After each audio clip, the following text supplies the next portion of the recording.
Fala galera, tudo bem com vocês? Aqui é o João, sejam muito bem-vindos ao canal Desafios de Clio.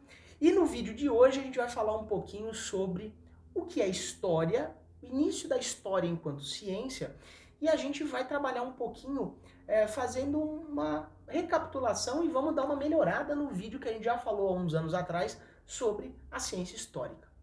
Bora lá? E se você não conhece o nosso canal, seja muito bem-vindo, se inscreve aí embaixo, deixa o seu like e deixa o seu comentário aí pra gente. Por favor, vai ser um prazer responder cada um de vocês. A palavra história, né? O significado da palavra história significa investigar, né?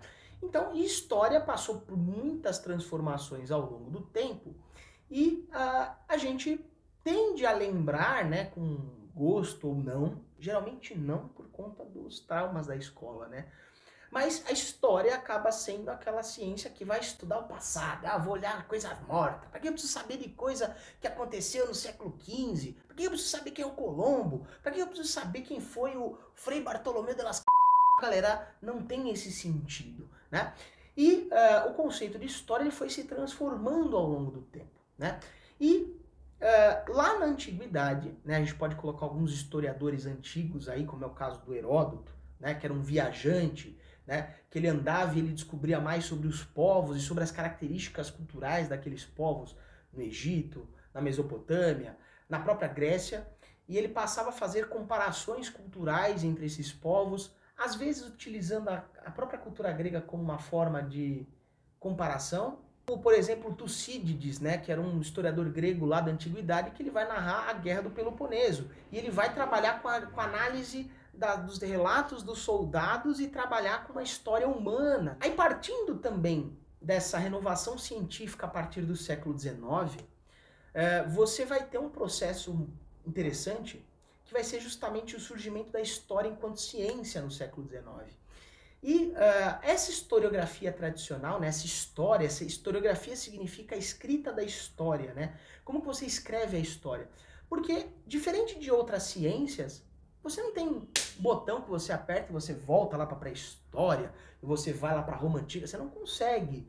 Então, o que poderia se fazer? Trabalhar com aquilo que os nossos antepassados deixaram, né? Aquilo que a gente chama de fontes históricas, que a gente vai falar no próximo vídeo também sobre isso.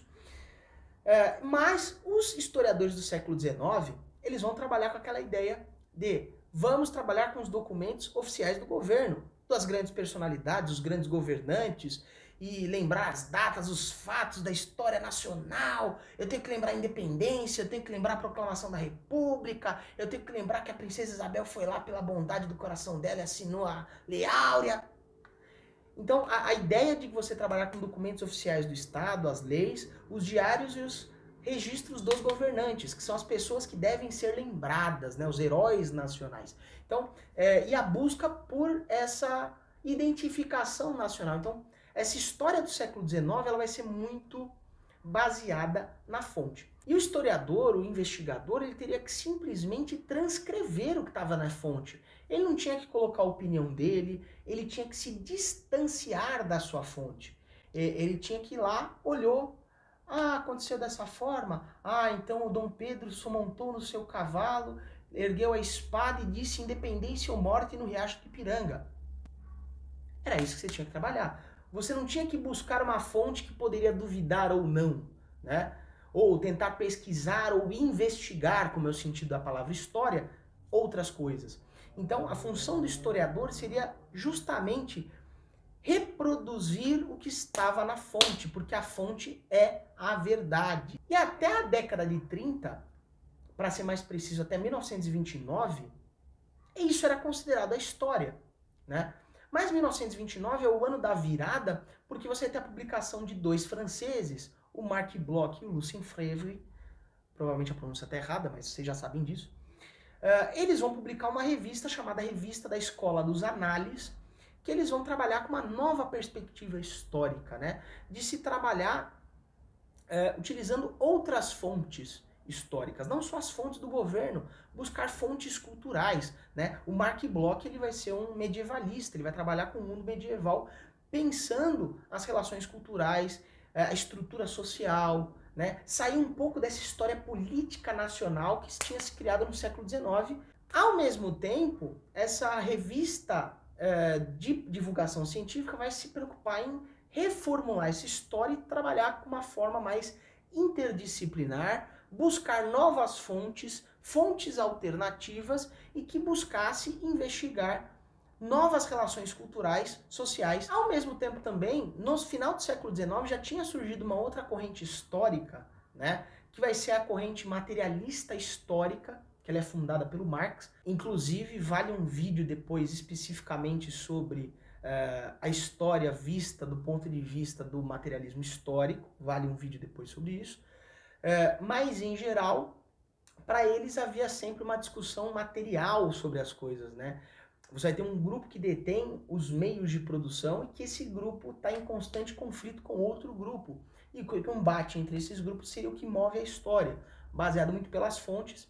Então vai ser uma história muito mais econômica, né? Uma história econômica e social de denúncia a essas desigualdades entre esses grupos. Quando você vem para o século XX, né, depois da Segunda Guerra Mundial, você vai ter uma investigação por novas fontes históricas e trabalhar-se com fontes orais, fontes musicais, fontes em imagens, e diversificar as fontes e diversificar as formas de investigação, né, para justamente tentar se atingir as múltiplas interpretações da história, né?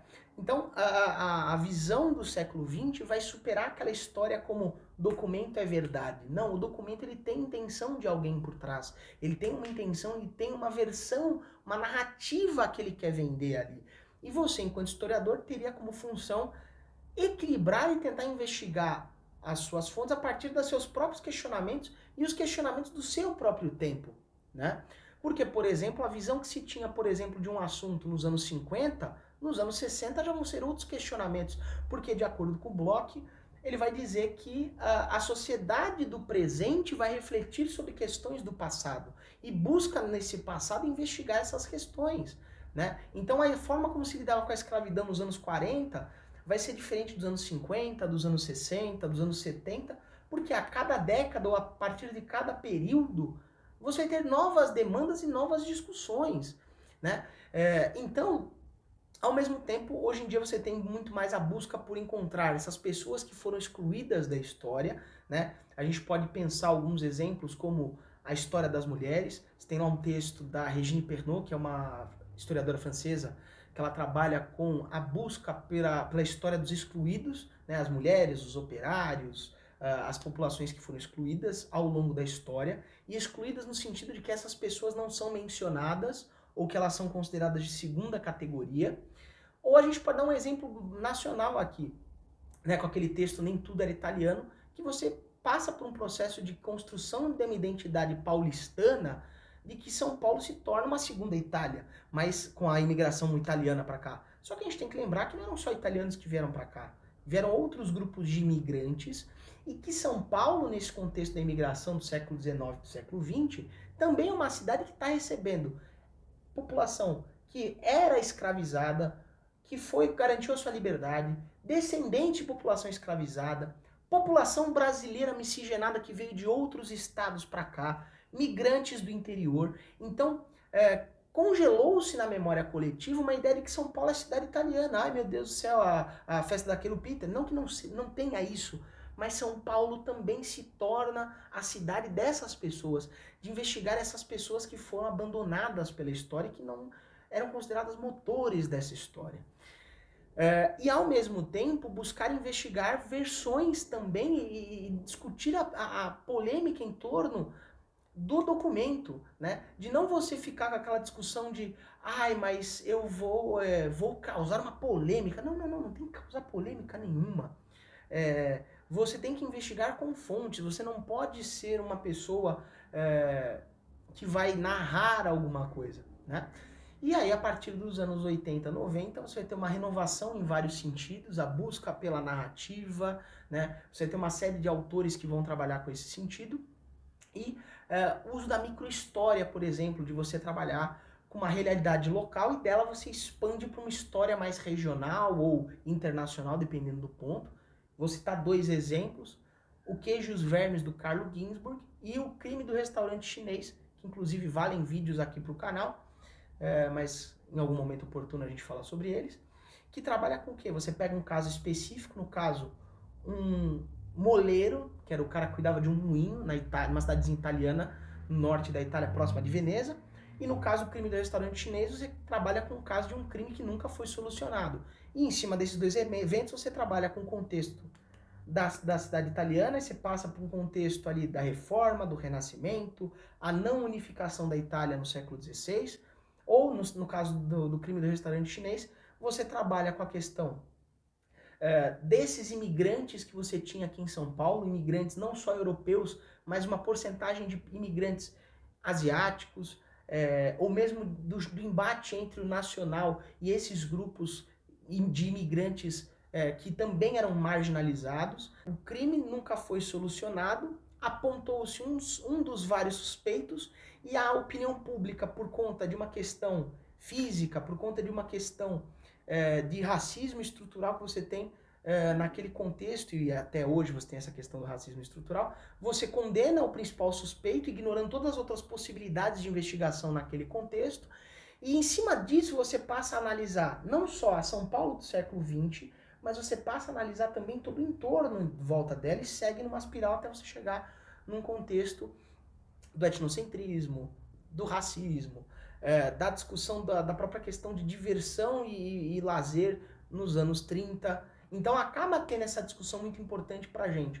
Então a história passa a ser hoje, então a gente poderia colocar a história como a ciência que vai investigar os seres humanos que transformaram, que viveram, que sentiram as suas vidas a partir aí das suas experiências, e nós conseguimos buscar esses humanos a partir dessas fontes históricas e encontrar essa vivência, essa mentalidade, essa forma de vida a partir do que eles nos deixaram. Se você gostou desse vídeo, deixe o seu like, deixe o seu comentário, compartilha com seus amigos e lembre-se sempre, dúvidas e desafios, chama a Clio.